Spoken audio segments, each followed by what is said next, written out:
कौन तममानंकर मने अछि जे आमे आमर गत अध्याय कौन शिखिथिले? बिल्कुल ठीक कहिल। आमे शिखिथिले जे एक चलराशि विशिष्ट रैखिक समीकरण किपरि तयारी कराଯାए। पिलामाने वर्तमान चाल एही अध्याय जानिबा जे एक चलराशि विशिष्ट रैखिक समीकरण को किपरि समाधान कराଯାए। आमे एही समीकरण को आमर गत अध्याय देखि सारिछे। चाल वर्तमान एही समीकरण रे x र मान को खोजिबा पाई चेष्टा करिबा। आमे एक समीकरण को एक निकिति भली चिंता करि परिबा। जदि निकितिर दुईटी जाक पटरे समान ओजन अछि तेबे निकितिटी समतुल होइथाए। एक समीकरण मध्य ठीक एहीपरि होइथाए।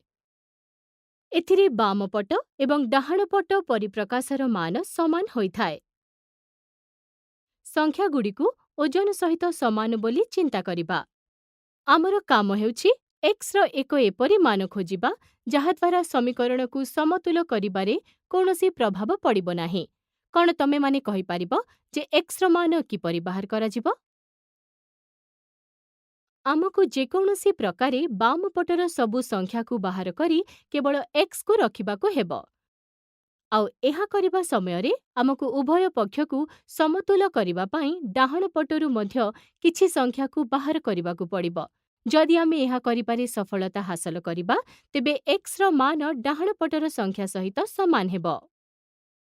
एही सोपानरे समीकरण को एक निकिति भली चिंता करिबा समीकरण समाधान रे आमको सहाय्य करिबो। आमे जानिछे जे जदि आमे निकितिर गोटिए पटरे किछि ओजन रखुछे तेबे निकिति को समतुल करिबा पाई एहार अन्य पटरे मध्य किछि समान ओजनर जिंस रखिबाकु पड़िबो। एपरि भाबे जदि आमे गोटिए पटरु किछि ओजन बाहर करिदबा तेबे आमको अन्य पटरु मध्य समान ओजनर जिनिस बाहर करिबाकु पड़िबो।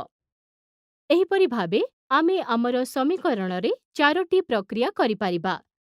ताहा हेला जोग, वियोग, गुणन एवं विभाजन। जदि आमे गोटिए पक्षरे कौनसी संख्या जोग करू तेबे आमको अन्य पक्षरे मध्य सेही संख्या जोग करिबाकु पड़िबो। एहीपरि भाबे जदि आमे कौनसी संख्या को वियोग करू, कौनसी संख्या रे गुणन करू किंबा भाग करू तेबे आमको सेही प्रक्रिया उभय पक्षरे करिबाकु पड़िबो। तेबे आस वर्तमान आमे एही समीकरण को समाधान करिबा। एठारे आमे देखि पारुछे जे एठारु एही 50 को बाहर करिबा सहज हेबो। तेबे आमे उभय पक्षरु 50 को बाहर करिदबा। वर्तमान एही समीकरण एपरि होई जाए। आमको मिलुछि जे 3 गुण x 30 सहित समान अटे। तेबे आमर परवर्ती पदक्षेप कौन हेबा दरकार? वर्तमान आमको एही 3 ठारु मुक्ति पाइबार आवश्यकता अछि। जेहेतु 3 को x रे गुणन करा जाउछि तेणु आमे एही पद को 3 द्वारा भाग करी 3 ठारु मुक्ति पाई पारिबा। किंतु पुणी आमको डाहाण पट को मध्य 3 द्वारा भाग करिबाकु पड़िबो।